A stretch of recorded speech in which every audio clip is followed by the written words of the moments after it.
Well, welcome everyone to the Institute of World Culture in Santa Barbara. We'd like to welcome you wherever you are in the United States or possibly from other places. And also those of you who are in the United States but have come from other places and present different kinds of cultural experiences to us. My name is Maurice Bischoff, and I'm a member of the board of directors of the Institute of World Culture here. And it is our great privilege, especially during these times, to welcome our dear friends who we have met prior, Professor and Dr. Yulia Shabanova. She is from the Department of Philosophy and Pedagogy in Dnipro Technical University and head of the Ukrainian Institute of World Culture in Dnipro, Ukraine. In addition, I'd like to also introduce Ludmila Kovtun, who is a lecturer at the Institute of World Culture in Dnipro, Ukraine, and is going to be our translator for today. I will give a more extensive introduction, but first I would like to ask our president, Carolyn Dorrance, to give her greetings.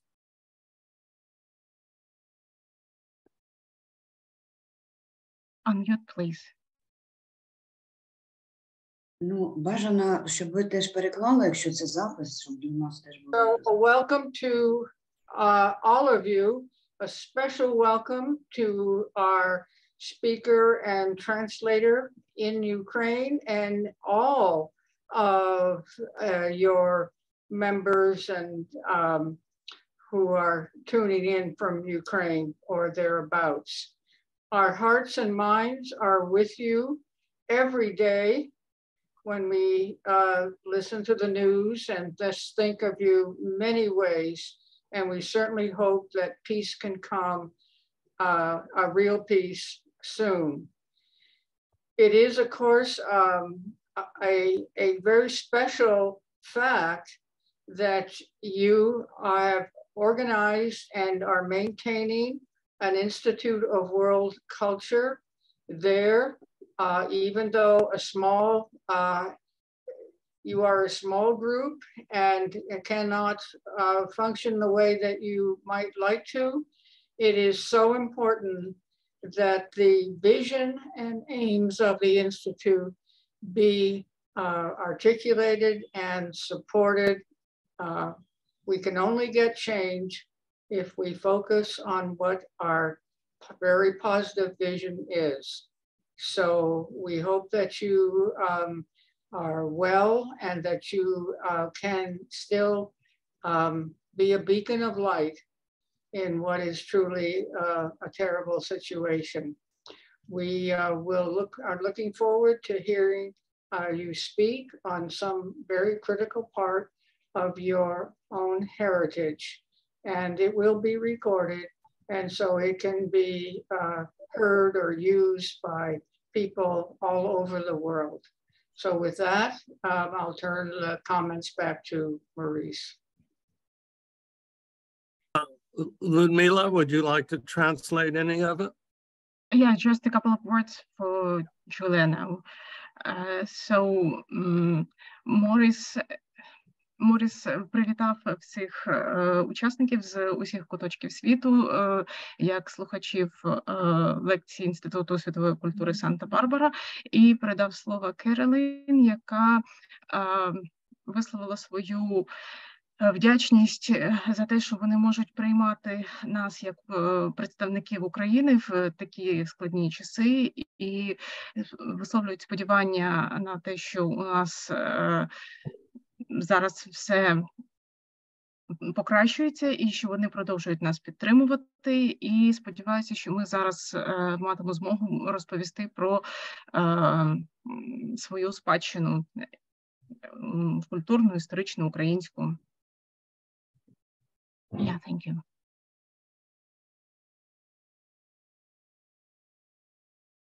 Thank you.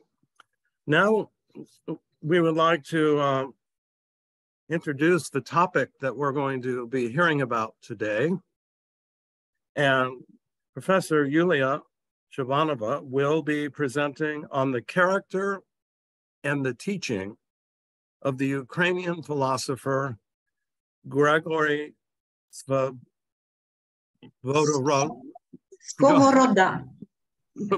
Right.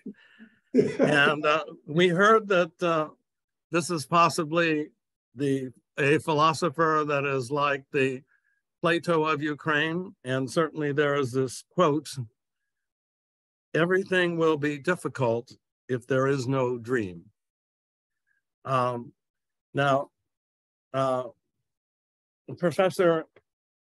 Professor Yulia, as we mentioned, is a professor and doctor of philosophy at the Department of Philosophy and Pedagogy of Dnipro University of Technology. She is the author of 6 monographs and about 180 scientific publications on philosophical issues.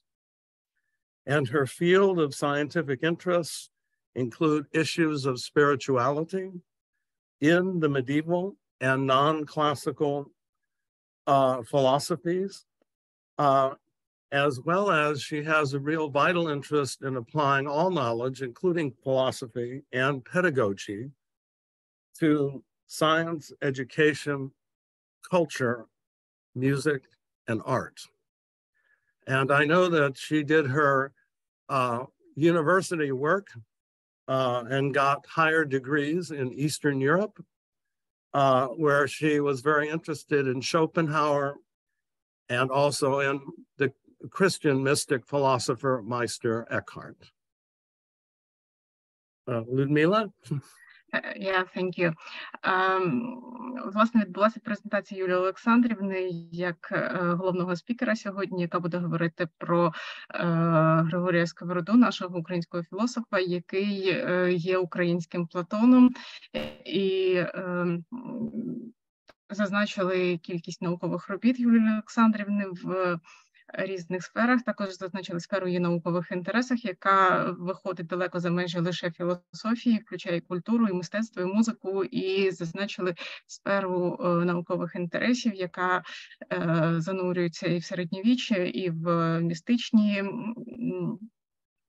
течії, і також зазначено участь Юлії Олександрівни в європейських студіях і здобутті ступенів, які були пов'язані з Екхартом, і це такі найвизначніші моменти. And we also want to mention Ludmila as our translator. She is the author of 4 publications on the philosophy of translations. And having been involved in a few myself, it is a more complex field than you might think. So thank you, Ludmila, as well, for being here as our translator. Yeah, thank you. We always start the Institute of World Culture with looking at one of our aims of the Declaration of Interdependence. And we're going to start with aim number 5. To deepen awareness of the universality of man's spiritual striving and its rich variety of expression in the religions, philosophies, and literatures of humanity. Отже, Інститут світової культури Санта-Барбари має такий перелік цілей своєї діяльності, і сьогодні ми почнемо з засади номер 5, яка має на меті поглиблення знань людства в різних сферах людського існування, в тому числі в сферах релігії і духовності. Without further ado, then, we would like to give our best welcome to Professor Yulia Shabanova for her presentation today. Дякую. Сердечно вітаю всіх, хто сьогодні долучився до нашої зустрічі. І щиро дякую і всьому американському народу, і своїм друзям в Америці, які підтримують нас духовно, матеріально, морально, а головне, розуміють наші проблеми як щирі друзі. Our best regards and our warmest gratitude to all the American people all over the world who are supporting us in the difficult times for our country in all possible ways, including material support and spiritual support. It's all very important for us, and we are really grateful for you for that. Україна і світ в цілому переживає достатньо складні часи, і саме в ці часи звертання до культури, до її духовних витоків мені здаються найбільш запитаними, важливими. Ukraine, and not only Ukraine, but the whole world undergoes very hard times and significant changes. And it looks for Julia as it is of great importance to go deep into the cultural aspects and study them now. Мені б хотілося почати свій спіч з декількох слів про нашу співдружність і про створення Інституту світової культури в Україні. Julia would like to start her speech with mentioning just in a couple of words about Ukrainian Institute of World Culture and the way it was created. Ми вже давно розуміємо, що в особах Моріса і Дженніфер, Донни і Роберта, Кім і Джо, шановної пані Керолайн, ми маємо друзів і однодумців. І тому наше спілкування тривало вже довгі часи. Але ж це спілкування виразилося в створенні Інституту світової культури в Україні. It's not the news that Morris, Jenny, Miss Caroline, and everyone who is organized this meeting actually today is our friends, and it's not the first day we're working together, and our cooperation lasts quite long already, and that cooperation had a new it led to creating some new structure in Ukraine. І сьогодні Фейсбук мені нагадав, що ровно рік тому відбулася зустріч наша з співробітниками чи слухачами Інституту світової культури. От ми бачимо, що в іюлі була презентація цього інституту, і ми раді, що в нас є духовні ідеї, духовна тематика, яка нас об'єднує. And just today, Facebook reminded Julia about the event that took place just a year ago. It was also a meeting of members of Institute of World Culture, and it also reminded about the opening day of the Institute that was in July 2 years ago, actually. Мета нашої діяльності Інституту світової культури, яку ви бачите на слайді, якщо в спрощеному вигляді сформувати, то це просвітницька діяльність, тобто поширювати знання про філософію, культуру, мистецтво серед людей, яких цікавлять вищі цілі, смисли і розвиток людства в цілому. If to generalize the aim of Ukrainian Institute of World Culture, it's actually educational. And our main idea is to spread knowledge among the people and to introduce them into the world of culture and let them know about different cultures in the world. Ми бачимо, що в 2021 році відбулася така цікава зустріч у нас в Дніпрі, куди приїжджали шановні наші американські друзі, і ми проводили майже такий семінар на тему україно-американський діалог щодо освіти. It was in 2021 when our American colleagues came to our institute in Dnipro, and there was a kind of a conference which was a so-called dialogue on the educational problems of Ukraine, America, and the world in general.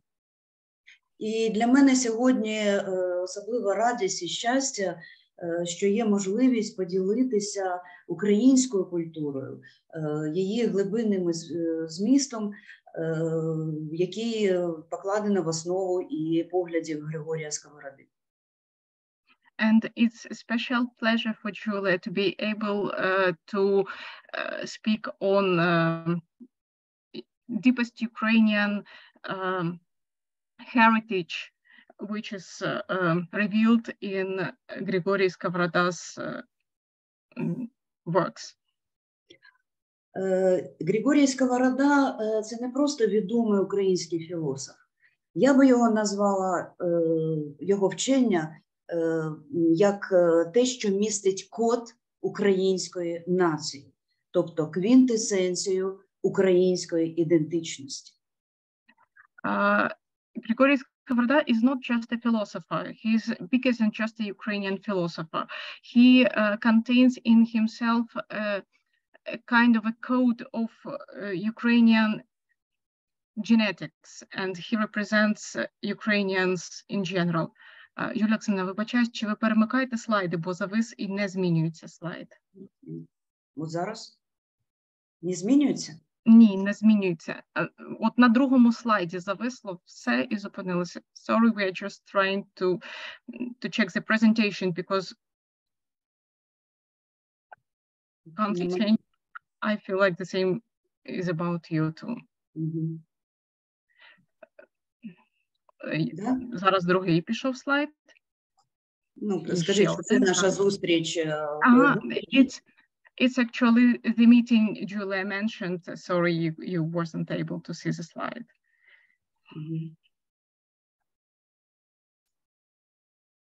Тоже? Yeah, it's one more. Це наша перша презентація сумісна на нашого відкриття нашого інституту в Дніпрі онлайн. It's our opening session, which was online in July. Ну і сьогодні говоримо про Сковороду, яку вважаємо ходом нації, чи така українська. And actually, here we are starting to speak about Grigory Skovoroda, who is our prominent philosopher. Розмова про нього важлива, особливо сьогодні, коли Україна виборює свою незалежність. Mentioning him is very important, especially nowadays when Ukraine is struggling for its independence. В вченні і способі життя Григорія Сковороди закладені ті ідеї, які сьогодні реалізуються в українській історії. In his teachings, he mentioned and actually he started all the ideas that are basic for our independence vision today. Modern vision. Україна має складну історію. Багато часів існування України вона знаходилась під гнітом тої чи іншої держави. І це обумовило прагнення до свободи. Ukraine has a very complicated history, and during its existence, it was quite a lot of time it spent under different countries' pressure, and it wasn't an easy way to get an independence, and it what makes us even stronger today. Григорій Сковорода жив і працював в 18 столітті. Це час, коли Російська імперія починає знищувати все національне, що існувало в українській культурі. Grigory Skovoroda was working during the 18th century, and that period is very famous for Russian Empire policy of killing actually everything that revealed national Ukrainian culture. Вчення Сковороди відомо у всьому світі. Але ж нещодавно ми відзначали 300 років з дня народження Сковороди, і увага до цього філософа була значно підвищена, тому що саме тепер його вчення стає таким актуальним і для України, і для всього світу. Grigory Skovoroda is famous all over the world, all around the world, but the anniversary, his 300-year birth anniversary, made him more famous right now. And during these days, it's very important to mention him and to have a closer look on his teaching. Цікаво, що його вчення є самобутним. Він не належить до будь-якої напрямку, течії чи школи. Він створив самобутне вчення. Very special about him is that he created his independent teaching. He doesn't belong to any sphere of philosophical teaching or any other actually field. He was completely independent in his teachings. Він був не тільки філософом, а дуже цікавою цілісною особистістю. Він був і поетом, і музикантом, і майже свої твори викладав не як класичний філософ, а у вигляді притч, поем, діалогів. He was very special just because he wasn't just a philosopher. He was a very Hellenomic personality, and he was teaching not only in kind of books and articles. He was creating poems, songs, dialects, and different other forms of literature. Но через такі свободні музикально-поетичні форми висловлення він передавав основні ідеї, які пройшли через все його вчення. Це прагнення до незалежності своїх поглядів, своєї точки зору. Це право на самостійну думку, і це сутнісна свобода. In all his independent cultural and musical works, he was carrying along main ideas for Ukrainian identity. It was striving for independence of everyone and his actual in particular, and the right for one's point of view and freedom as an essential part of existence. Сковорода був дуже незалежний в своєму житті, він створював свій життєвий світ так, як вважав за потрібне. Ніколи не підкорювався майже високим владним особам. Grigory was very independent during all his life, and he created his life the way he saw it, and it was very important for him to stay independent from political people and some kinds of rulers of the country. Відомий цікавий випадок з його життя, коли Катерина II захотіла його бачити і покликала до двору, тобто до себе, в свої покої. Very famous is the case when Catherine the Great invited him to visit her in the palace.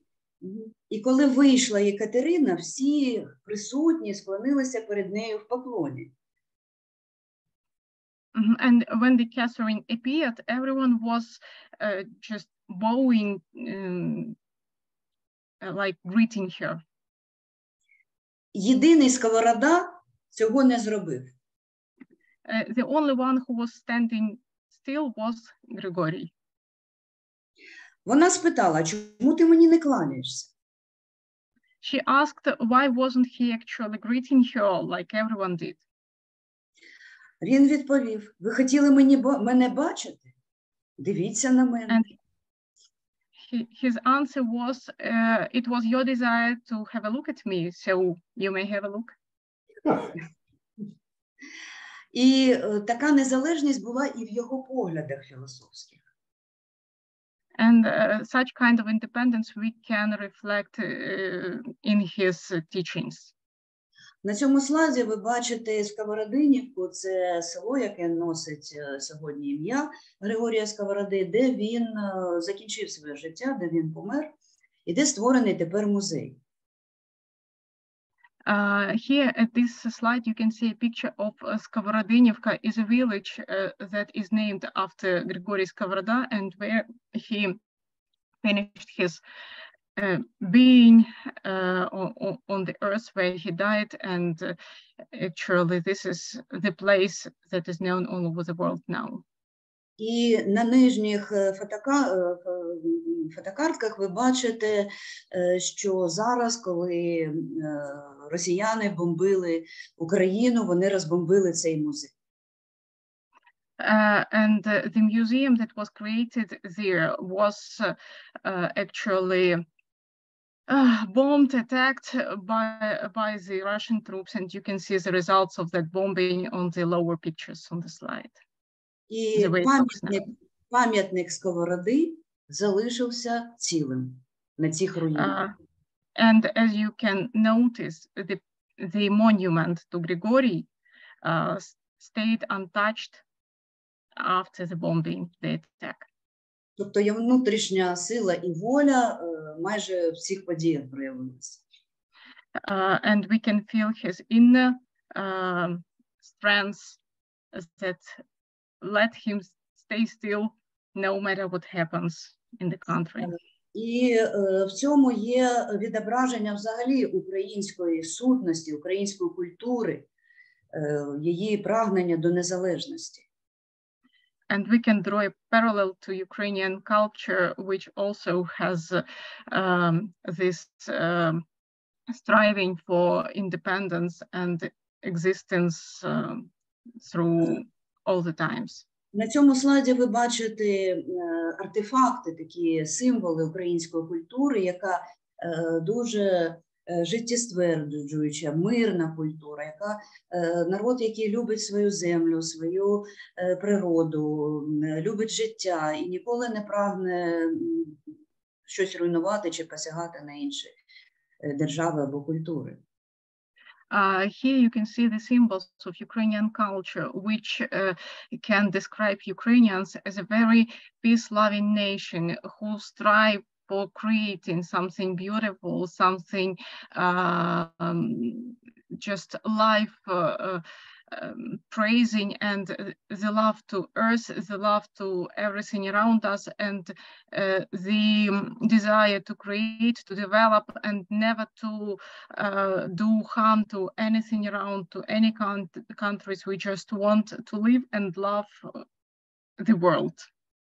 І також ви бачите тут походження української культури, короткий екскурс, я вже не буду його коментувати, але ж скажу щодо слова, назви Україна, тобто етимології слова Україна. On the slide you can have a look at the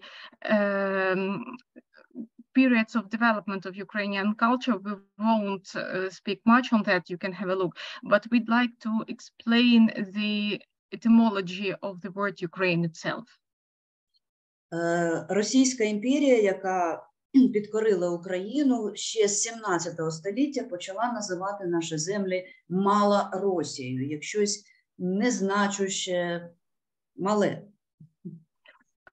Since the 17th century, the Russian Empire, who was trying to conquer our lands, was naming us as Mala, small, a kind of small Russia, giving us a diminished meaning, actually, trying to make us as something small and insignificant.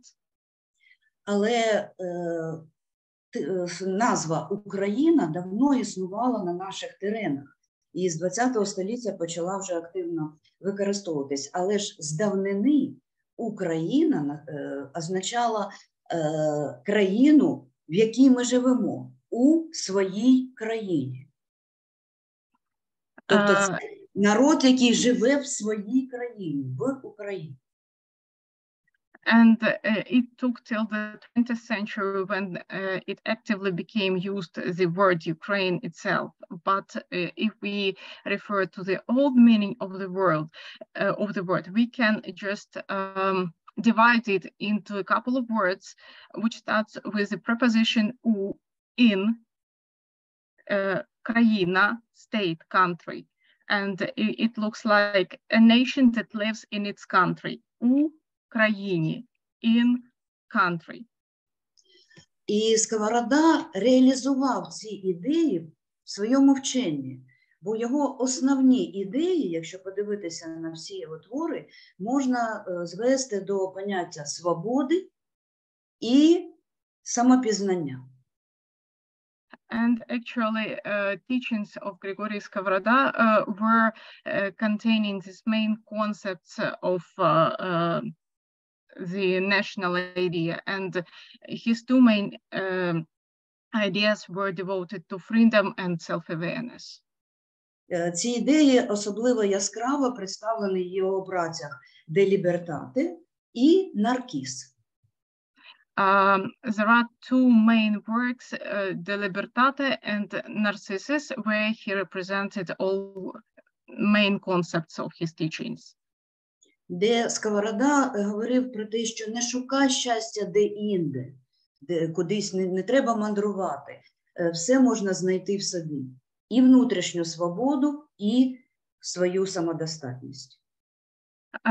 And the main idea of his teachings was in no need to travel for happiness and to look for happiness anywhere in the world.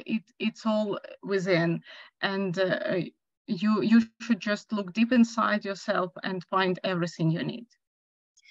Цікаво, що в цих ідеях самопізнання і самодостатності людини Сковорода розвиває ідеї попередніх філософів, які представляли світову культуру. It's also very interesting and important that he develops the ideas of his ancestors in philosophic field of the world philosophy, actually, and he develops and deepens the visions of his ancestors in philosophic fields. Можемо згадати філософа ще 4 століття до нашої ери Піндара, який казав «стань тим, ким ти є». We can refer to the philosopher of the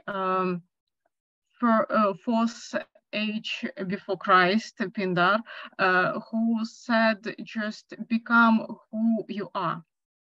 Be who you are. Ну і всім відома фраза Сократа «знай самого себе».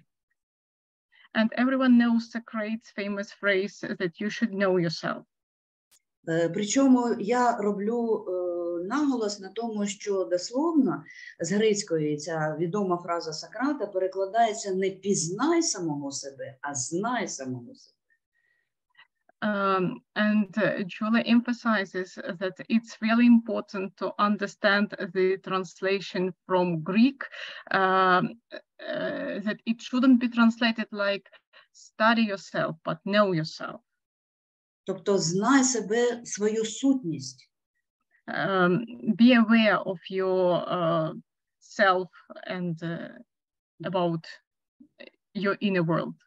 Дотичний до тих ідей і Платон, учень Сократа, який говорив про те, що пізнання – це згадування душі про свою сутність.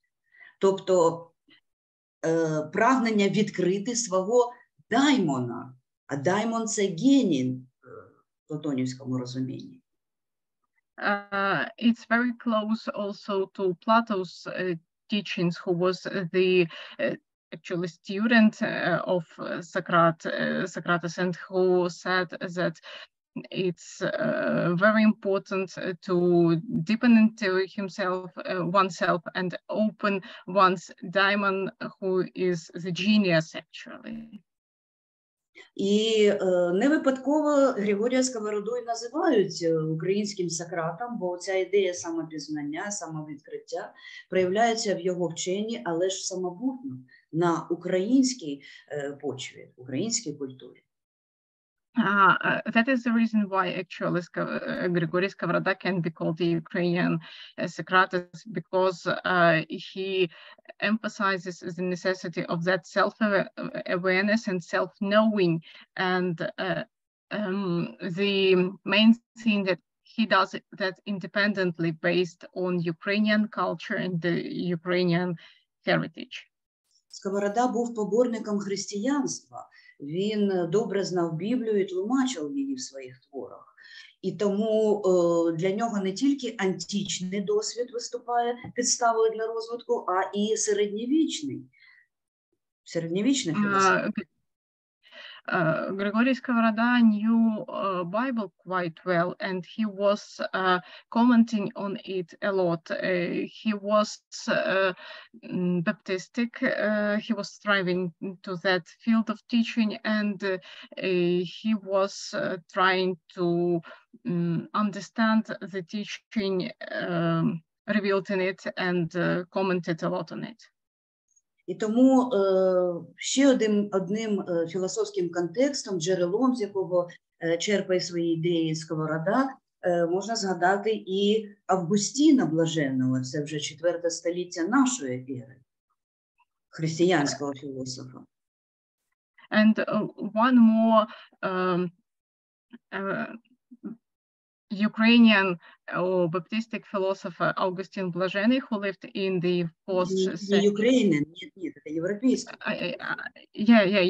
European. I mean, for Grigory Skovoroda, it was one of the prominent personalities, and he also took and developed some of his ideas. Августин говорил: не блукай зовні, війди всередину.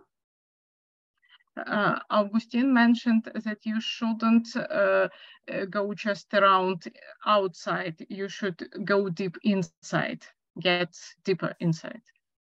І твір Сковороди «Наркіс» на кшталт Нарциса, персонажа давньогрецької міфології, який закохався в своє відображення в воді, саме цей твір і говорить про те, що ми маємо побачити свій внутрішній світ і в ньому знайти своє покликання. And the work Narcissus Gregorius, which is very close to the Greek myths, and the personality who fall in love with his reflection in water, says that it's actually important to look deep inside and know who you are. Вчення Сковороди достатньо обширне, полівекторне, багатомірне, і тому не випадково його називають не тільки українським Сократом, але ж можна провести і інші аналогії. Grigory Skovoroda was the personality who developed himself in really wide vectors, and it's not only one sphere where he presented himself right. For that reason, he can be called not just Socrates, but we can name much more personalities corresponding to him. Наприклад, його називають ще Діогеном Слобожанщини. Yeah, he can also be called a Diogenes from Slobozhanщина, a part of Ukraine. Слобожанщина, да, це місцевість, в якій він народився. Actually, there he was born. Да. Але ж Діоген відомий тим, що він жив в бочці, бо його нічого не цікавило з матеріального світу, і він тільки міркував про сенси буття. While Diogenes was famous for his living inside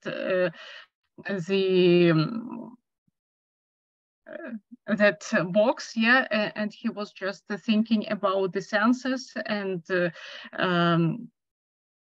was trying to discuss it with others.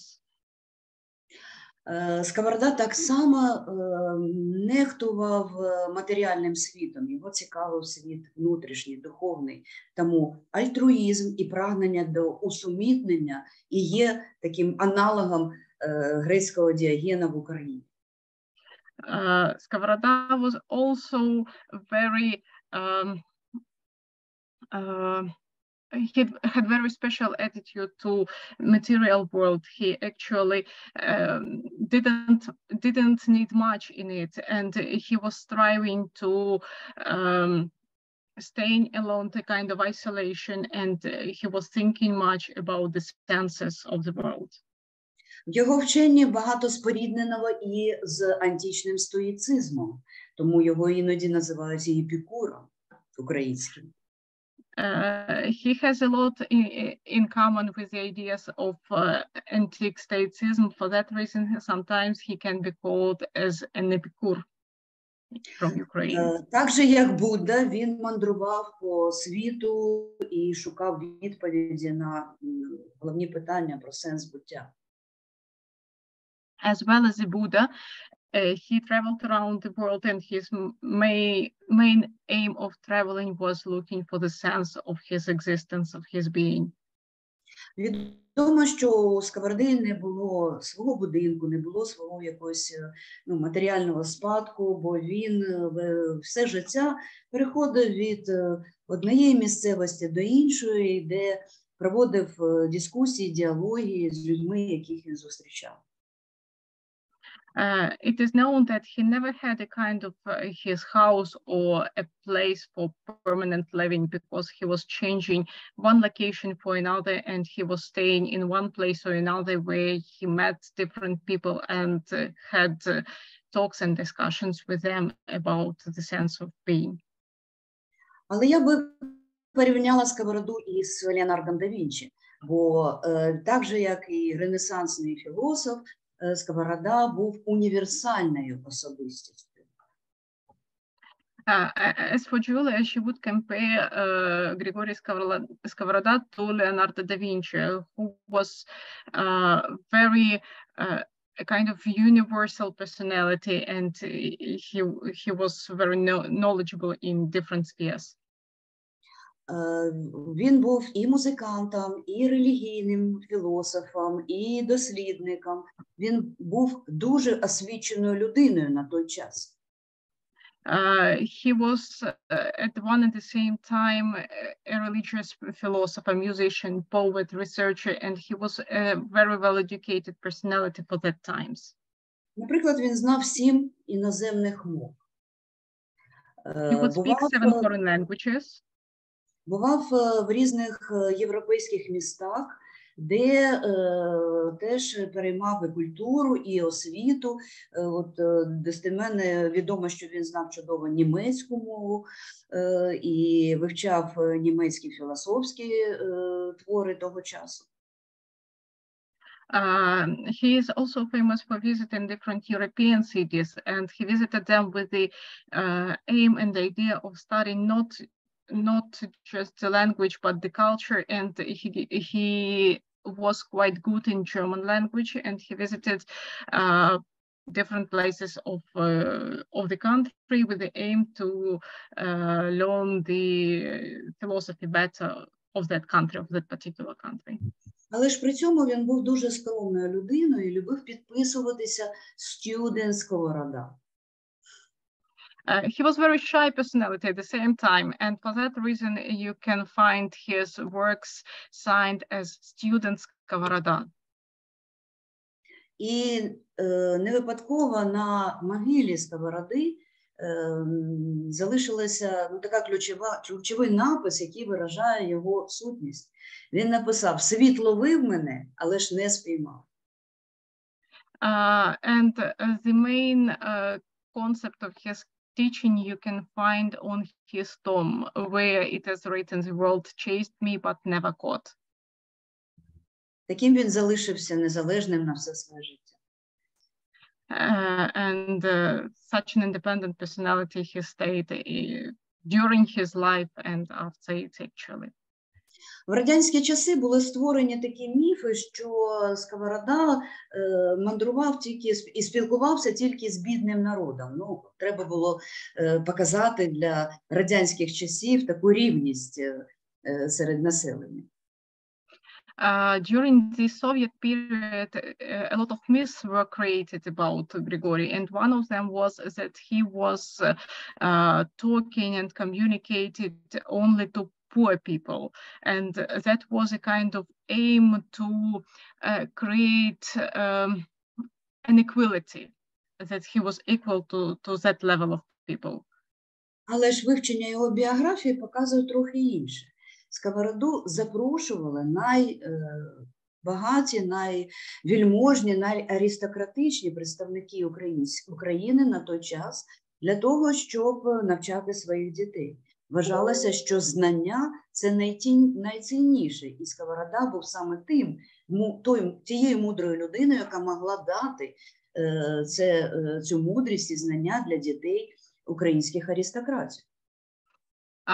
But when we study his biography, actually, we came through the fact that he had numerous invitations from the nobles of Ukrainians, and the most famous families were happy to invite him as a teacher for their children, because the biggest treasure of that time was actually knowledge and education, and he was famous for his level of education, and he was considered to be the best one who can teach and share his knowledge for the most prominent personalities of the time in Ukraine.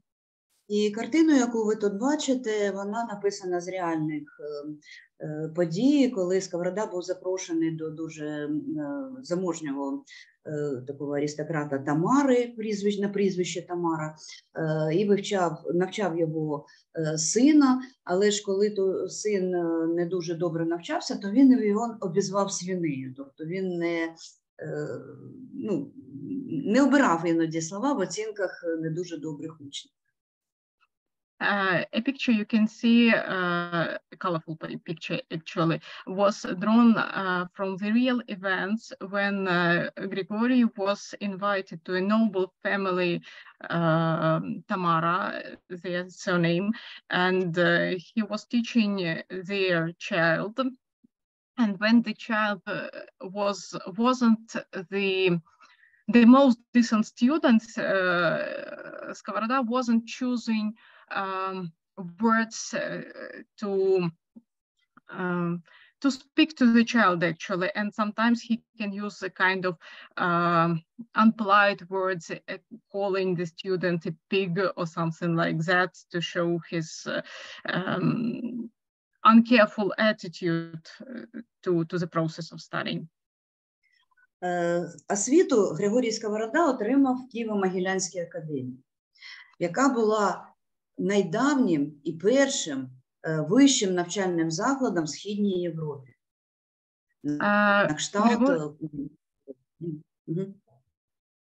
Grigory Skovoroda was educated himself in Kiev-Mogila Academy, which was one of the first educational establishments of such level in Eastern Europe.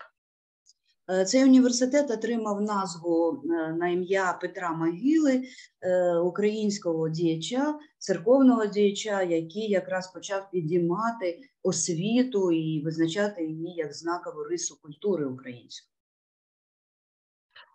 This university was named after Petro Mogila. It's a Ukrainian political and religious personality who was one of the first leaders who started developing Ukrainian education to a very high and bringing it to a very high level. Цей університет вже в 16 столітті демонстрував високий рівень академічної культури на кшталт європейських університетів. As early as the 16th century, this university was able to show the level of most famous European universities at that time. Для порівняння хочу показати, що Московський університет з'являється значно пізніше, вже 18 столітті. І в Росії на той час, коли в Києві вже підіймалася високий рівень європейської освіти, вищої освіти, академічної освіти практично не було. Тобто значно пізніше це з'явилося. Just a quick remark that in Moscow, the first university appears in the 18th century, and when Grigory Skovoroda was getting his education in Ukraine, it was no academic education in Russia at all. Києво-Могилянська академія залишається дотепер одним із кращих академічних установ в Україні, де зберігаються традиції, академічні традиції. Kyiv-Mogila University is still one of the best universities which keeps and follows the traditions of academic education. І на цьому слайді ви бачите пам'ятник Сковороди, який стоїть напроти Києво-Могилянської академії. On this slide you can see the monument to Grigory Skovoroda, which faces the university. І у сучасних студентів Києво-Могилянської академії є традиція мити сковороду. Ви це бачите тут на слайді. Мити сковороду, тобто відмити його від всього бруду і міфів, які створили навколо нього радянські часи. Тобто така є традиція. Modern Ukrainian students have such a symbolic tradition. They actually wash the monument to Grigory Skovoroda as a symbol of trying to get rid of all that myths and legends that were created during the Soviet period and somehow influence the figure and his personality. Якщо говорити про тип мислення Сковороди, то я би відзначила особливо його музикальність. Музикальність не тільки як вміння грати чи співати, а тип мислення музикальний. If speaking about the way of his thinking, Julia would pay special attention to his musicality. It doesn't mean he was just fond of music, but he was thinking as a musician. Да, Сковорода мав чудовий голос, мав тонкий слух, грав на багатьох інструментах, флейта завжди була з ним, де б він не мандрував, він грав на флейті. He was a great musician and he was a great singer and he always had a flute with himself no matter where he traveled and he was playing that flute. Але він бачив світ цілісно. І в цьому відображалась музична гармонія Всесвіту в його мисленні. But he always perceived the world as a unity, and that was actually his harmonious vision of the world.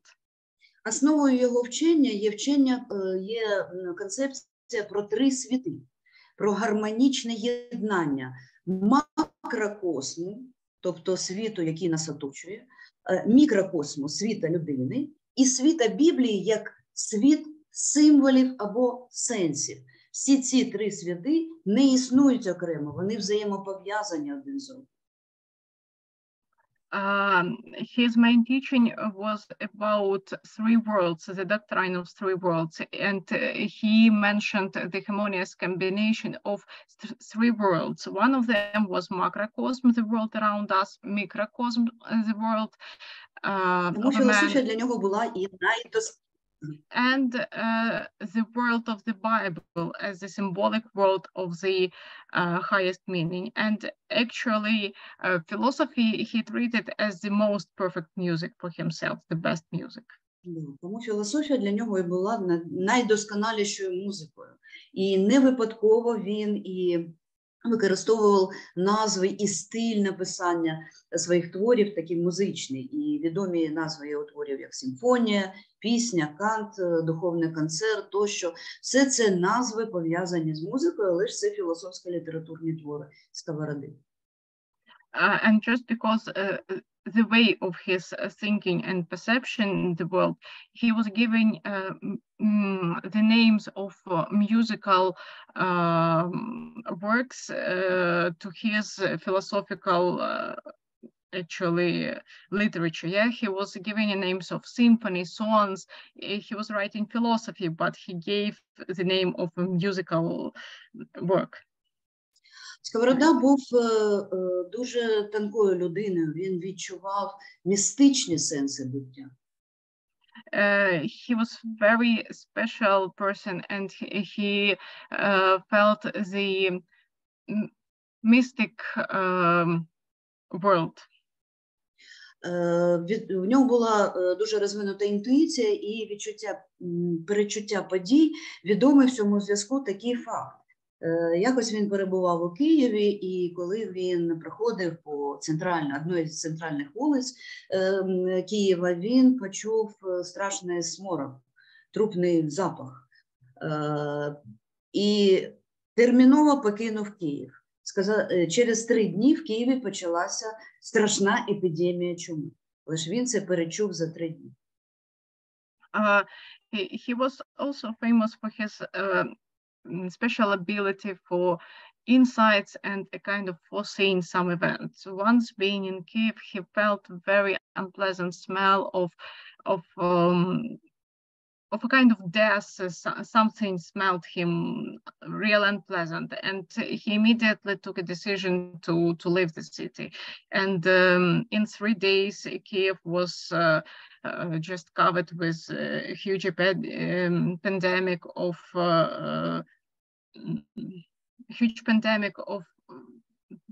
яка епідемія, Олександр?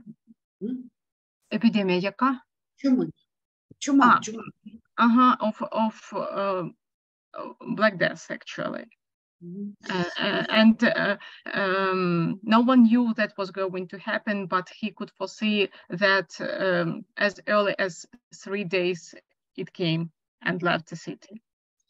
Також достеменно відомий той факт, що Сковорода знав дату своєї смерті заздалегідь, і в той день і рік, коли він про це говорив і раніше, він просто викопав собі могилу, ліг і помер. It is also a well-known fact that he was able to foresee the year and the date of his own death. And when that time came, he himself made a place to die for himself. He just made that hole on the land and went into it and died there. Вчення Сковороди дуже споріднено до масонського руху. Особливо йому близькі були ідеї всесвітнього братства, єднання людства. Також він, хоч і вивчав і цінував християнство, але ж він був байдужий до церковних інституцій чи підкорення до якихось соціальних спільнот. Ну і особливу увагу він приділяв саме моральному життю суспільства. Все це якраз його наближає до масонських ідей. He was very close to Mason's teaching, and the main idea of uniting people was very close to him. And at the same time, being very close to religious world, he was totally indifferent for different religious institutions and a kind of social establishments, maybe. And he was very deep into morality, into culture, and that again brought him closer to Mason's teaching. Але ж Сковорода не належав ні до якої соціальної спільноти, ні до яких об'єднань. Він залишався сам по собі. Тому він не був членом масонських лож, але ж ідеї були близькі. He never joined any social grouping or a kind of organization. He wasn't a member of Masons or any other organization. He was totally independent, though he could share the views and ideas of some organizations and societies. Але ж більшість його учнів, прізвища тут представлені, це відомі люди в українській культурі, Більшість цих його учнів стали членами масонської ложі в Україні, яка дуже активно розвивалася в 18 столітті. Масонський рух. Most of his students, you can see their names on the slide, actually became the members of the Mason organization, which was very popular in the Ukraine at that time, but he never entered the society. За життя Сковороди його твори не були опубліковані. No, his works were published when he was actually alive. Але ж першими, хто опублікував твори Сковороди, були масони. And the first who were publishing, first organizations that published his works were Masons. Вчення Сковороди дуже багатомірне. І складно виділити якусь окрему ідею. Вони всі взаємопов'язані між собою. Але ж ключовою ідеєю вчення Сковороди є його вчення про серце. All the works of Grigory Skovoroda are really multidimensional, and it's really hard to distinguish any main idea or something like that. But one that is represented in most of the works of him are about the teaching about the heart. Він один з перших європейських філософів, хто звертається до поняття серця як філософської категорії. He was one of the European philosophers who referred to the concept of heart as a philosophical category. Серце в вченні Сковороди – це осередок духовного життя людини. Це символ, метафора нескінченності людського духу.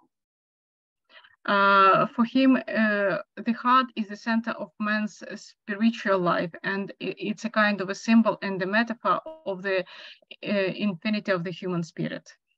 Саме через категорію серця Сковорода створює своє вчення самопізнання і говорить про те, що серце – це найчутливіший інструмент пізнання людини і її духовного світу. Actually, this teaching about the heart brings him to the idea of self-awareness teaching, where he said that a heart is the part of the human that brings him to self-study and self-understanding. Джерелом таких поглядів виступає давнє слав'янське вчення ісихазм. Ісихазм як така духовна практика внутрішньої тиші, через яку відкривається сутність, занурення в серце і відчуття його тиші як глибинного змісту і сенсу людини. Ісихазм. Very close to it is an old Eastern Christian trend, which is called hesychasm, which was represented in immersing into the inner silence through the rejection of everything external and just dissolution in the inner light. Ці ідеї розвивалися, і рух ісихазму розвивався в 14 столітті в українській духовній традиції і паралельно в німецькій містичній традиції, яскравим представником якої є майстер Екхарт. Isikhism was simultaneously existing in Ukrainian spiritual tradition in the 14th century, and at the same time it was developing in the German mysticism and in European philosophy by Master Eckhart. Майстер Екхарт говорить про іскорку, жаринку душі, яка є відображенням трансцендентної сутності абсолютного Бога. Master Eckhart was speaking about some bright sparkle of the personal world, which brought to the transcendental and absolute God. Ці ідеї, Сковорода чудово знав німецьку мову і вирогідніше за все був знайомий із творчістю німецьких містиків 14 століття. Тому оця ідея пізнання себе внутрішнього, істинного, якраз і тримається на вченні як ісихазму, так і німецьких містиків 14 століття. As we know that Grigory Skovoroda knew German perfectly well, we can suggest that he read works of German philosophers of that time, and for that reason he was able to join the Ukrainian spiritual tradition and the one that was developing in the European philosophy at the same time. Ще одна цікава ідея і вчення Григорія Сковороди відобразилась в такій концепції, як нерівна рівність. One more interesting concept of his teaching was revealed in the doctrine of balance of unequal equality. Сутність його полягає в тому, і оцей малюнок, це якраз малюнок Григорія Сковороди, в якому зображається фонтан, як аналог божественного начала, з якого лється вода в різні сосуди. І сосуди мають різну висоту, об'єм і тощо. Ідея полягає в тому, що одна божественна сутність об'єднує весь світ, але ж кожен має пізнати свій сосуд, свою неповторність. І в тому якраз і є оця ідея нерівної рівності. Here on the slide, you can see a picture of Grigory Skovoroda, which is a kind of a fountain, which gives the birth for the source of water, which goes to different containers. Everyone has his own container, and he can be filled with that water from the one source. And actually, this is the main concept of that unequal equality. Everyone has his own container, but he can fill it from the same source and the main water, giving the birth from something common. Тобто ідея сутнісної єдності, божественної єдності Всесвіту, але ж з визнанням різних і самобутних форм її втілення. So the idea is it has a kind of religious equality in terms of the world is created the kind of same world, but all of us are different, and all of us can different in a world which we should know. Ну і ми бачимо, що майже на українських грошах цей малюнок і ця ідея втілена, і ювілейна монета, тут теж є цей малюнок, і майже марка до 300 років з дня народження Сковороди теж містить цю символіку. You can also see a kind of Ukrainian banknote, which near the portrait of Grigory Skovoroda has his painting, his drawing, which reflects his main teaching. It is also depicted on the coin, and on the year of his anniversary in Ukraine, we had a postage mark created also with his main ideas revealed on it. Сковорода – автор іще одної неповторної концепції в філософії. And the last but not the least, a concept created, a philosophical concept created by Grigory Skovoroda. Це ідея сродної праці. It's the idea of kindred work.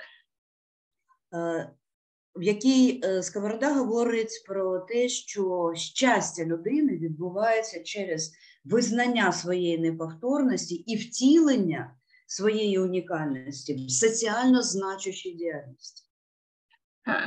It is revealed in the statement that the personal happiness is Well, the personality is happy when he can find social recognition and can do something socially important. До речі, Сковорода вважав, що униння, сум – це гріх. І сам завжди знаходився в ровному стані. Він ніколи не коливався між там якимось ненавистю чи любов'ю, але ж завжди був в доброму стані, завжди був приємний для спілкування. Тому він перебував в стані щастя. According to Skovoroda, getting bored or getting sad was a kind of a big thing. For that reason, he was quite stable in his mood. He was never a kind of aggressive or hating something or very much affection to something. He was just calm and happy person, always ready to communicate with others and to share his happiness. Але ж його концепція сродної праці говорила про те, що у різних людей є різна сродність до праці. Тобто кожен має займатися своїм покликанням.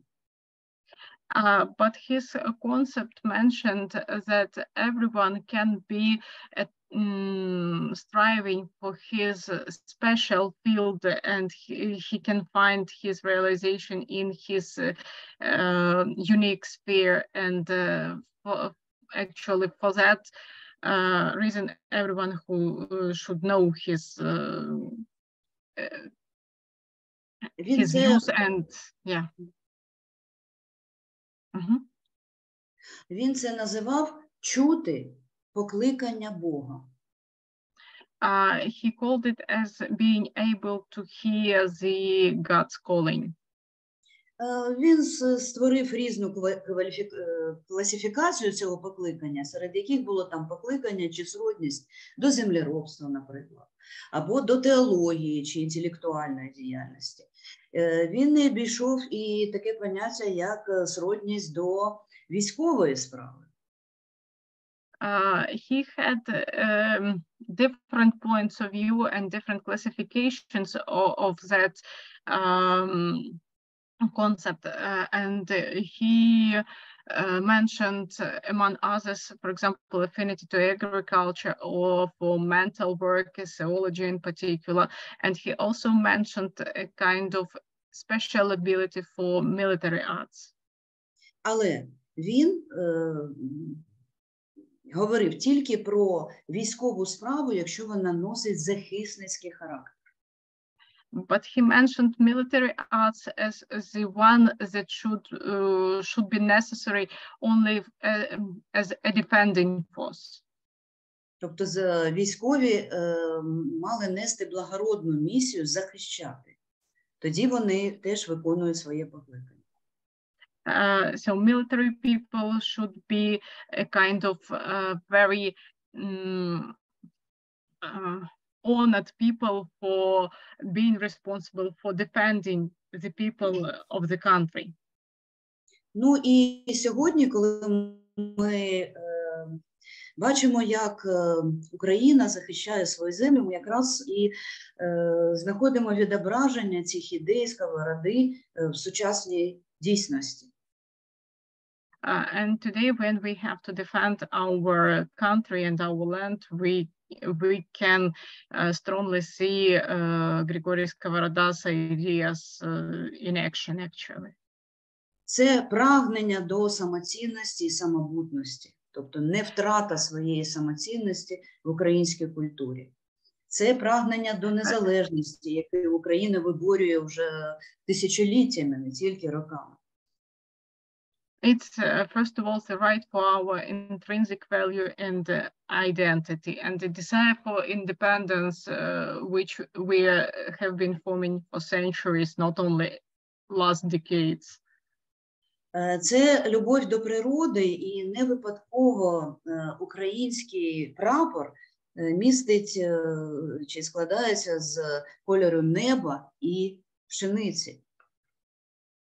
We do love nature and our native land, and it's not a coincidence that our flag has colors of blue sky and fields with wheat.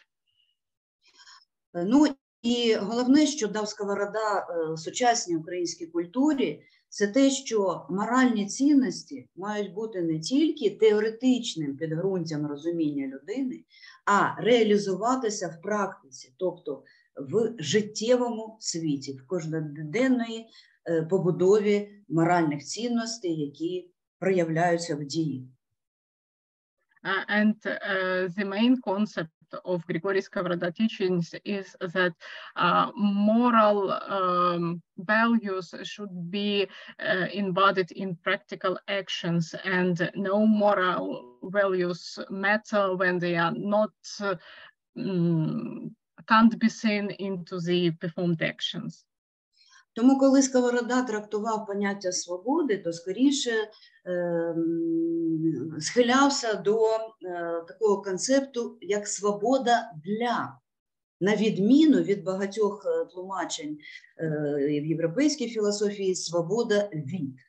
Тобто свобода для еволюції і розвитку, а не від чого випадкового чи фрагментарного, що заважає на даний час. And while treating the concept of freedom, Grigory Skovoroda was striving to mentioning freedom for rather than freedom from. So he said that freedom for development, evolution is much more important than freedom from some obstacles, coincidences that can face humanity. І тому в Україні чудове майбутнє для духовного розвитку, як і завіщав нам наш шановний Григорій Савич Сковорода. For that reason, we are sure in the bright future of Ukraine, and it is bright for its development and future successes, as our great philosopher Grigory Skovoroda predicted for us. Я б на цьому хотіла завершити свій спіч і, може, трохи затягнути, але ж мені дуже хотілося поділитися нашим сокровенним сердечним вченням, яке нам залишив наш відомий філософ. So that is actually main points that Julia would like to mention about our warm-hearted philosopher Grigory Skovoroda. Sorry if it was too maybe a bit longer than you expected, but we were really eager to bring him closer to you. Хочу подякувати за увагу. Подякувати за можливість взагалі нас послухати. Ну і окрема подяка Людмилі як транслейтеру. Thank you very much for the chance for us to speak, and thank you for your being so patient listeners to us. So yeah, thank you. Thank you very much. Дякуємо, щиро дякуємо. We do have some time for questions, and so if you could raise your hand on the screen, we can call on you for questions. And why don't we start with Kim? Thank you so much. A question, you said that the freedom for development and evolution are more important than freedom from obstacles that we have. Is that freedom for evolving ourselves based in the radical independence that he spoke of the narcissus, the dependence upon looking within in the higher self? Is that what gives us that freedom to develop and freedom to evolve? Thank you. свобода для переважає над свободою від. Тобто саме, чи ця свобода полягає саме в тій незалежності, про яку Григорій Сковорода говорив, і що будучи свободними і незалежними, і дивлячись в це вище внутрішнє я, ми можемо знаходити в собі сили не зважати на ці перепони і боротися за свободу для, незважаючи на свободу від. Дякую за питання, дорога Кім. Дійсно, це так. І я би ще додала до цього, що свобода для – це прояв альтруїзму, а свобода for – це прояв егоїзму, коли я від чогось хочу звільнитися заради себе. Тому альтруїзм і егоїзм якраз коригує оцей for і для. І від. Julia says that you are perfectly right and took the concept right, and she would like to add that as she sees it, when we speak about freedom for, we are mentioning altruistic aspects, and when we are mentioning freedom from, we are kind of egoistic, and that altruism, egoistic paradigm can be perfectly well corresponding to freedom for and freedom from.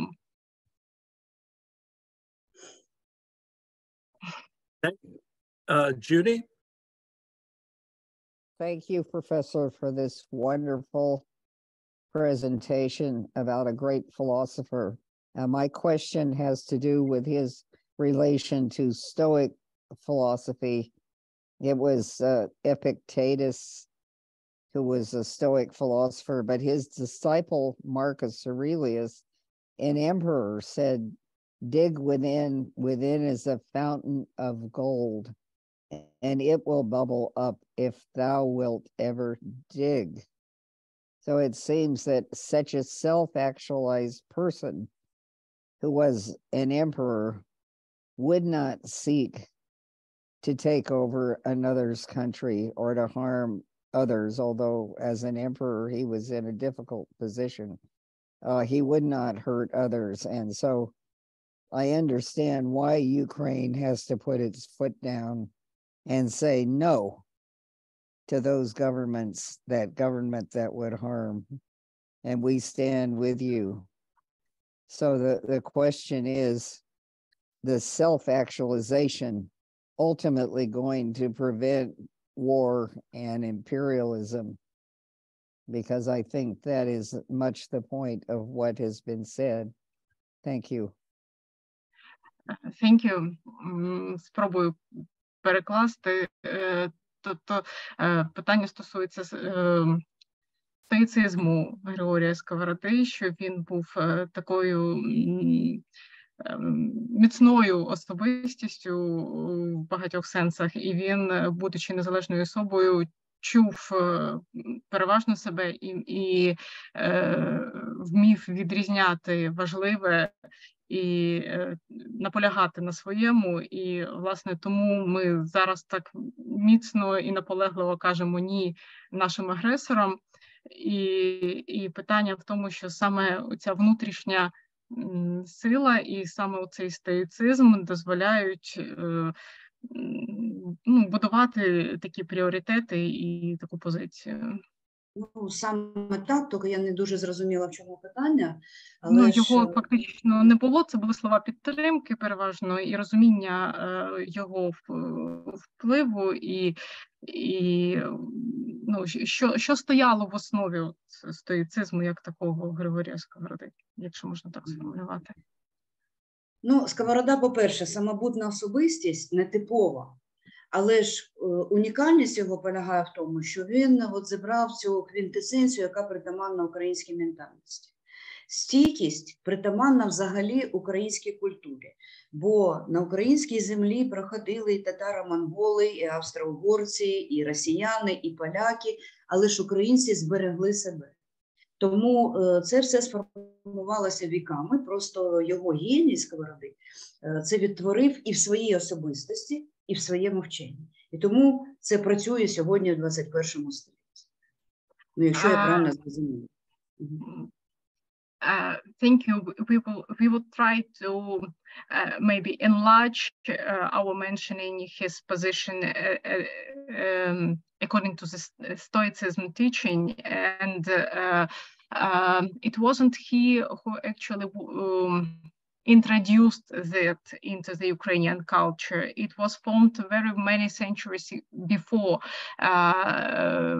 We faced different barriers and those aggressors who were trying to capture our land and ruin our independence and our culture. And the nation was just bringing up and down during the centuries. And Grigory Skovoroda was that bright personality who was able to accumulate all that positive energy of the nation in his teaching and reflect it actually, and that made us that strong, and maybe that helped our people in 21st century to perceive his ideas better and to stay still and just be strong enough to overcome all that things now. Yeah. Marlon? Hello. And first of all, thank you so very much for the privilege of listening to you and seeing you. I wish this were available to universities throughout our country. You're so strong-willed and courageous and so heartfelt. It is just beautiful to be in the presence of that. And I was particularly struck by the parallels to Pythagorean musicality. And I really liked the symbol of the water source filling various vessels of various types. So in that regard, I'd have to say that I think your presentation was just so poetic, so philosophically strong, so heartfelt and lovely. And I'm wondering if there are any specific references that he studied Orphic philosophy, which itself is poetic and very musical. Okay, yeah, thank you. В першу чергу слова подяки вам, Юлія Олександрівна, за лекцію і за презентацію, яка показує і вашу внутрішню силу, і сміливість, і відвагу говорити про все це в цей час. І велика честь для пана Мартіна слухати вас сьогодні. І йому надзвичайно сподобалися паралелі про музикальність мислення Григорія Сковороди і оцей фонтан, який розливає воду в різні сосуди. І його питання полягає в тому, чи є якісь, можливо, посилання на джерела, де він вивчав ось ці моменти, і на що можна звернути увагу, щоб зрозуміти краще погляди Сковороди в цьому. По-перше, я щиро вдячна і Марліну, і всім присутнім за просто сердечне сприйняття цієї інформації, а не тільки фактичне, і за підтримку, і за розуміння. А відповідаючи на це питання, я ще раз хочу підкреслити, що Сковорода був дуже обізнаною і освіченою людиною на той час. Він чудово знав античну літературу, крім середньовічної, ще чудово знав давньогрецьку мову і читав в оригіналах давньогрецькі тексти. І паралелі можна знайти, бо прямих посилань у Сковороди таких немає. Але ж паралелі ідейні можна знайти, скоріше, з піфагорейським вченням гармонії сфер, музики сфер, в якій Піфагор теж дає своє враження, і піфагорейці, і не тільки Піфагор, дає своє розуміння картини Всесвіту як музикальний звучащий світ. в якому все гармонійно влаштовано, але ж ця гармонія має свої закономірності, свої пропорції. І Сковорода з одного боку був дуже чутливою людиною, яка робила наголос на ірраціональне відчуття серця, а з іншого боку він говорив про те, що всю цю гармонію, музикальне звучання, людина має зрозуміти і не просто знати, а усвідомити, тобто війти в світ музичного звучання. Тому, скоріше, акцент на піфагорійцях я би зробила. First of all, thank you very much for such warm acceptance of our lecture and that you get so much into the material and not just the facts presented on the slides, but you actually laid your heart on the words we mentioned today. As for your question, Julie would like to mention that Grigory Skovoroda perfectly well knew Old Greek language, and he was able to read authentic texts in Old Greek.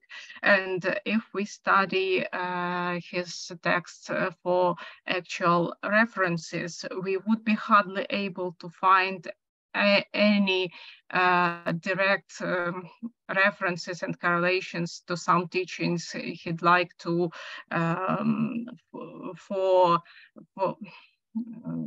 foreground in a kind of his vision. But Julie says that as for her, he's really close to Pythagoras and Pythagoreans as antique sources of musical world perception concepts, and that is the way he treated the world and the way the world should be built and should work. And if to mention some references, that is the closest up to her.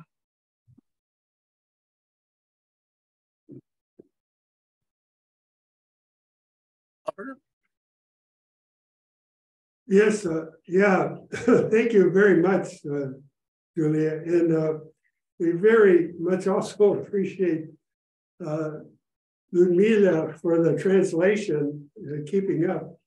You made a very good team together and created a wonderful rhythm that was captivating. My question is about the heart.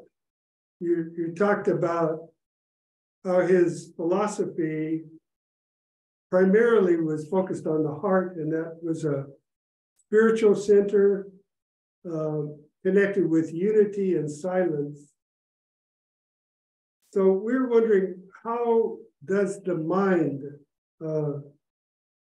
questioning and thinking, how does that relate to the heart? Okay, yeah, thank you. Нам подякували за чудову командну роботу з вами, що ми створили гарний ритм і було цікаво слухати. І особливу увагу привернула концепція серця. І питання полягає в тому, як розум ставиться до серця. Чудове питання, дякую. Thank you for your question. Тут треба сказати, що Сковорода якраз недооцінює розум, а навпаки виводить його на щабель, скажімо, такого духовного рівня, на кшталт категорії нус у греків, у яких є розум і дух як рівноважні поняття. As for the mind, we should mention that Grigory Skovoroda wasn't a kind of underestimating it. He, on the contrary, gave him a kind of spiritual features maybe, and it's very close to Old Greek nous, which was combining mind and soul in one. Серце – це не почуття у Сковороди. Серце – це цілісність, яка вбирає в себе як раціональне, так і ірраціональне. As for Skovoroda, heart is not about the feelings and emotions. It's about holding in one rational and irrational, just presenting something united, unique, and holonomic in one heart. Тобто духовність – це інтуїтивне відчуття сутності і раціональне усвідомлення цих закономірностей. І от серце якраз це об'єднує. So spirituality is... Олександр, начало фрази. Духовність, що є аналогом серця. Тобто серце є осередок духовності, а духовність по Сковороді – це інтуїтивне відчуття сутності і раціональне його усвідомлення. So the heart is very common to spirituality, according to Skovoroda. And as for the spirituality, he takes it as intuitive perception, and it goes together with rational and irrational worlds. Розум має значення. And mind matters, according to Skovoroda.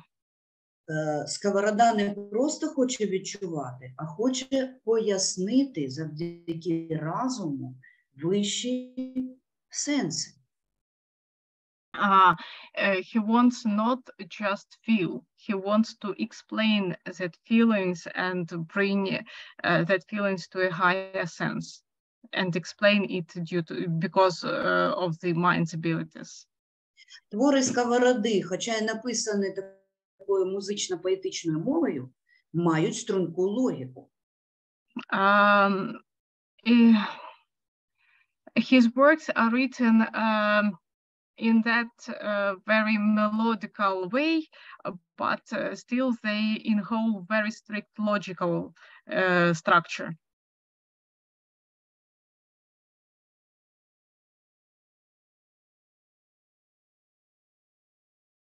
Another comment, Robert?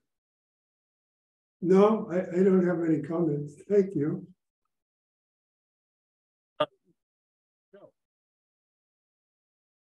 Hello, Professor Yulia. So nice to see you again. Thank you very much.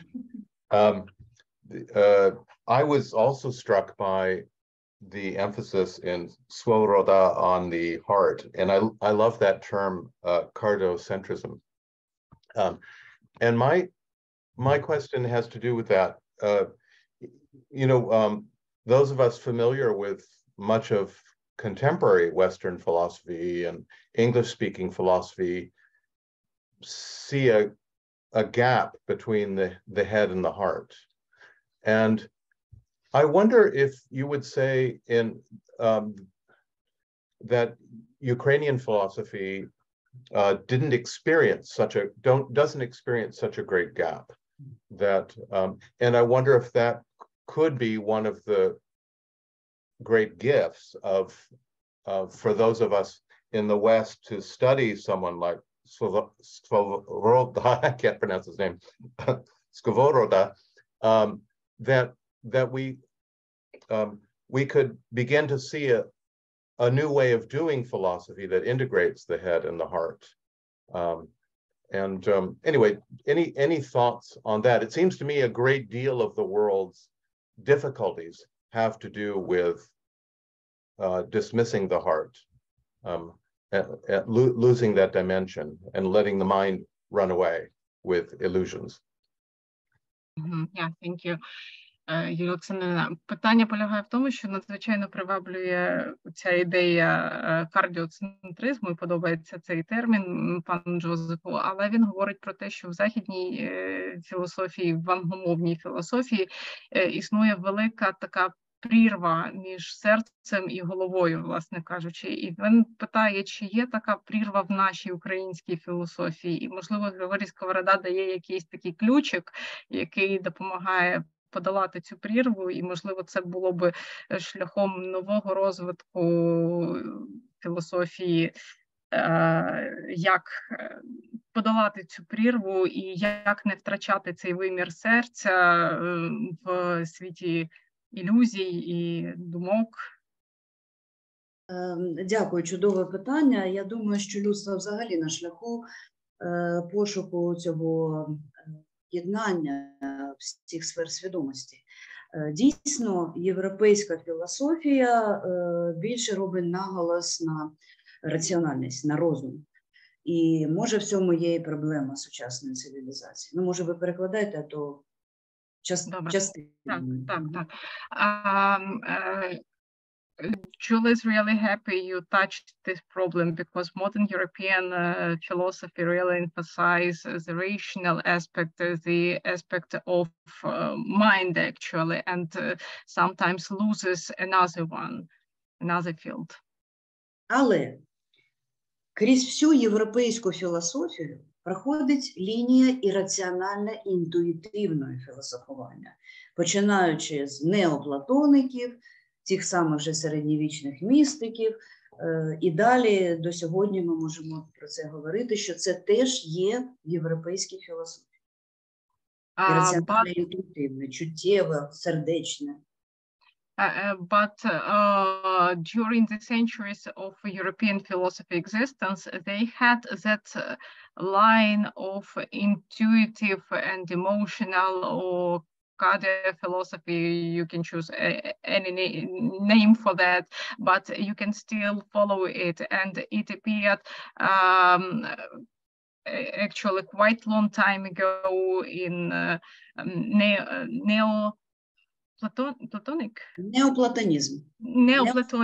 Neoplatonic period, and we can still trace it to modern times.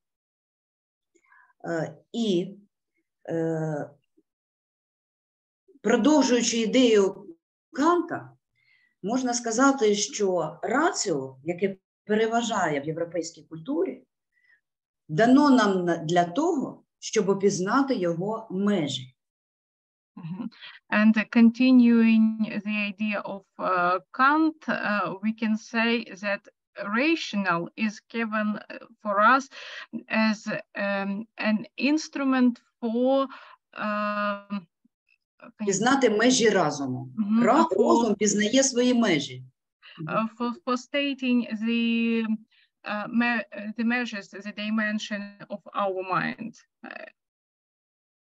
І як тільки ми пізнаємо межу раціонального, то ми розуміємо, що починається цілісність, яке і відновлює серце. And as soon as we can measure that rational, we can harmonize that rational and irrational, and we can start feeling our heart. От не irrational, а цілісність. Holonomic, sorry, join them and harmonize them. Цілісність, яку і відновлює серце. Серце може дати цю цілісність. Тому which can be reborn by the heart, and heart is able to give us that feeling of unity. Тому раціональне важливо. Треба пройти цю межу, треба пізнати межу раціонального. Не можна нехтувати раціональним. І це зробила європейська філософія. Пізнала цю межу. For that reason, rational is very important, and it's very important to study the measures and the borders of that rational. And as soon as we can do it, and European philosophy was able to cover that borders, you can move to the next level, to the philosophy of heart. Вже у Шопенгауера ми зустрічаємо і у всій філософії некласичного періоду, починаючи з 19 століття, з Шопенгауера, ми вже помічаємо, як європейська філософія прагне відновити цю цілісність, опрацьовуючи, додаючи до раціонального інтуїтивного.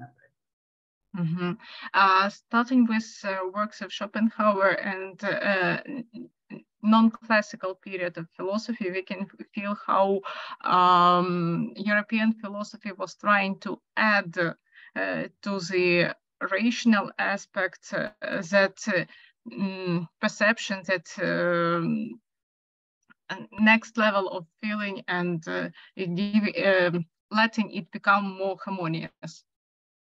Українська ментальність робить наголос на нераціональному. Причому не ірраціональному, а нераціональному. Ukrainian mentality emphasizes non-rational. It should be differentiated between irrational and non-rational. So we are emphasizing the last one. І ключем до іскомої цілісності, до шуканої цілісності, виступає такий компонент свідомості, як воля. And the key for that concept of harmonious being is the will, actually. Тобто прагнення, імпульс відновити синтез, відновити симбіоз, цілісність, якої є і раціо, і ірраціональне. That's striving for harmony and striving for refinding that harmonious being, and it helps to combine rational and non-rational and to bring harmony.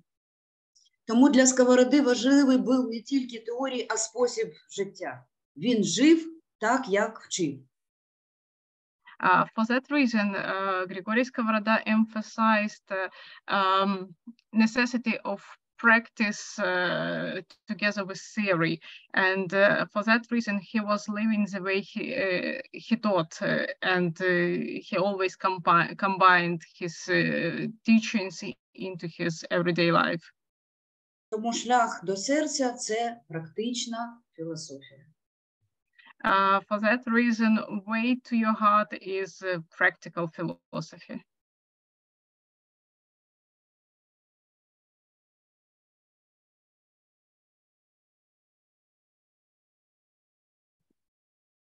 We can't hear you.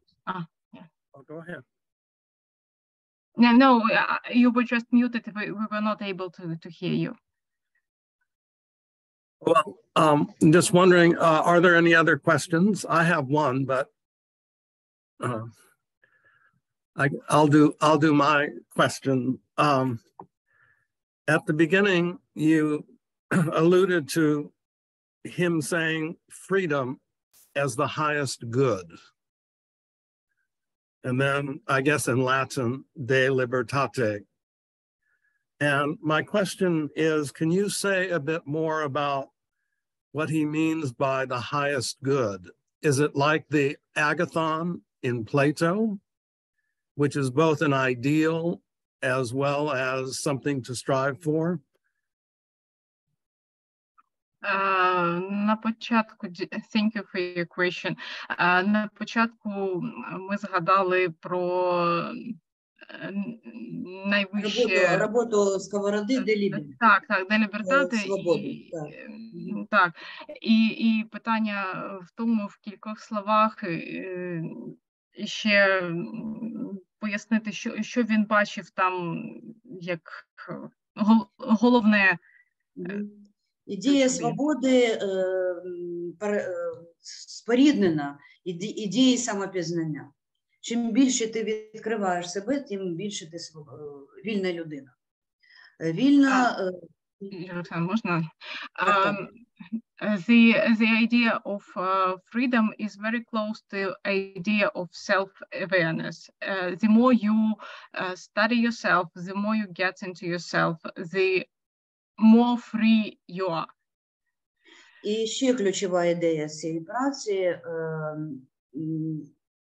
Кожна людина має свій світ і своє право на свободу. І тому визнання іншого в будь-яких проявах є підставою для свободного суспільства. Тобто повага до різних проявів свободи. Another idea of the work is when you accept the existence of others, you also enlarge your freedom, because it's another dimension of freedom to understand that there is not only you, but another world also. Це свого роду ідея демократії. It's a kind of very close to the idea of democracy. Very good. Yeah. Thank you. Thank you.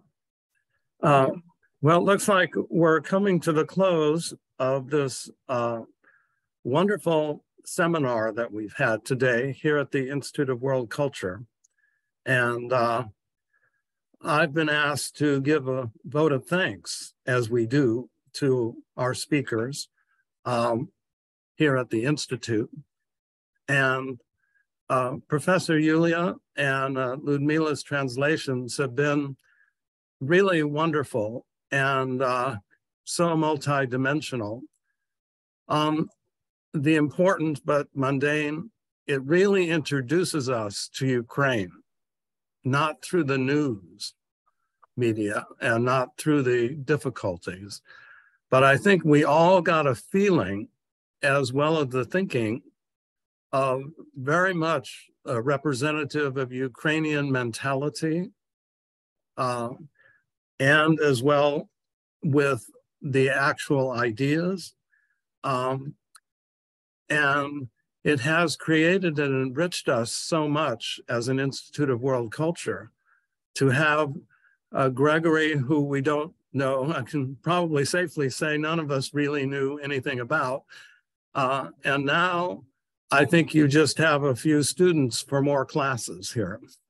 So we certainly want to thank you, because everyone was thinking and seriously considering your presentation, which was so clear and so vital. But yet, at the same time, it also expressed at a different level somehow that when you get into a certain situation, and we experience this, some of us in Ukraine, you almost feel like heaven has come down to earth. That could be very difficult at times, but we really feel that that's exactly what happened. Then the three worlds of harmony, of harmonious combination, philosophy, mysticism, art, proportionality, music, all woven together. And you did, Professor Yulia, such a magnificent job in creating a rounded view of life, a rounded view of spirituality and its importance to us, and a rounded view of the importance of Gregory as a philosopher to really consider. So on behalf of all of us at the Institute of World Culture, we want to give you a hearty thanks for such a warm and embracing presentation. Олександр, велика подяка за презентацію і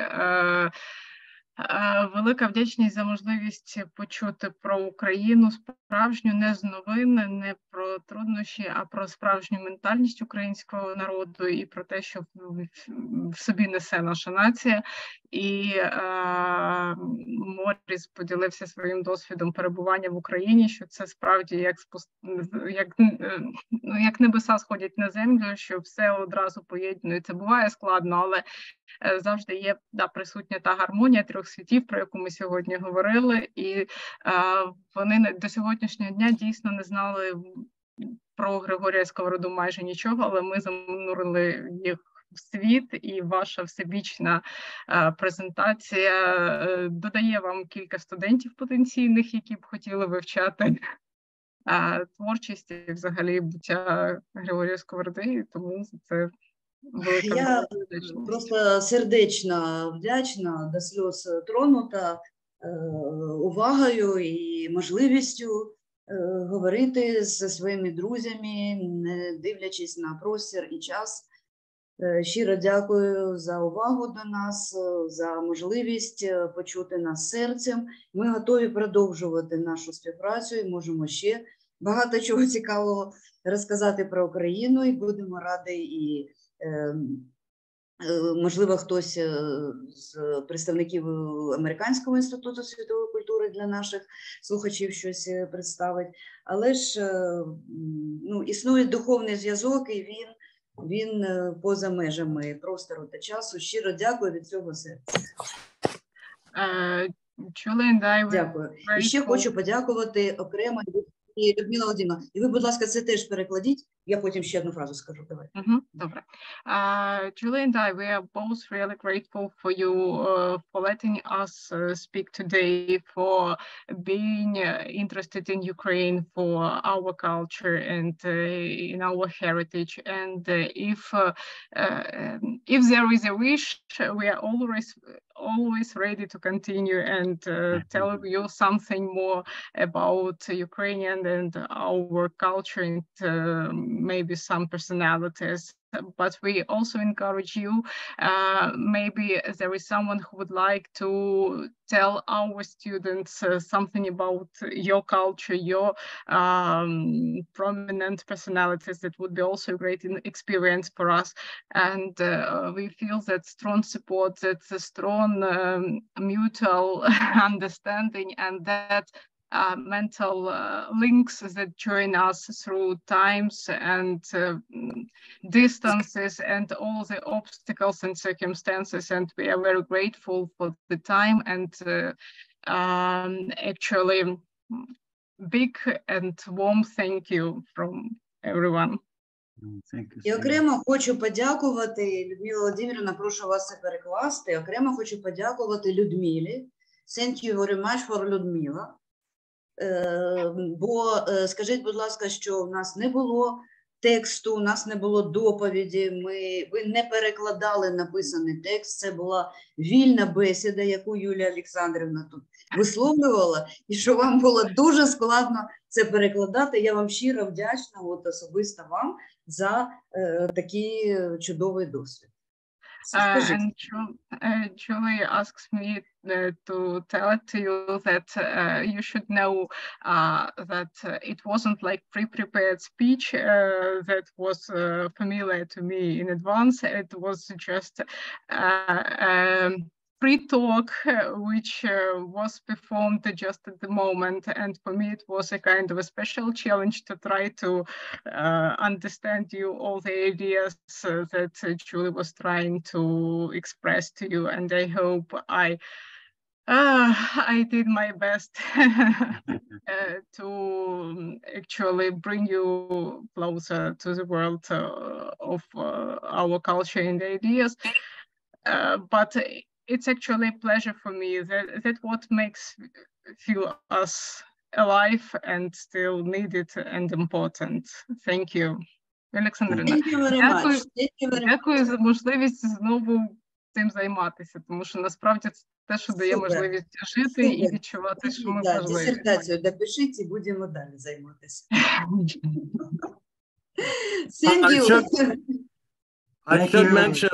I should mention that in the chat box, there are 10 comments or so, and в чаті я зараз просто перекладу українською все, що ми можемо бачити. Тут у нас кілька коментарів. Кім Міллер. Ага, так, щодо презентації ми бачимо, все добре. Kim, can you comment on the links we can see here? What is it? It's for me. She was telling about the university. This is like an hour ago. I knew that we didn't know anything about the university, and so I found the link and posted it. That's all. Okay, yeah, sorry. So we got thank you from нам подякувала Вірджинія за цікаву інформацію. Ну, власне, купа подяк, Юлія Олександрівна, за те, що ми зробили, то я не буду перекладати. Да. Щиро дякуємо. Да. Я розумію. Дякую обоїм. Thank you very much. Thank you. Thank you. Yeah. Thank you. We'll have to conclude at this point unless, but we do want to consider and make sure that we have more of these joint Zooms together where we can learn so much and be in that unity of learning. So thank you.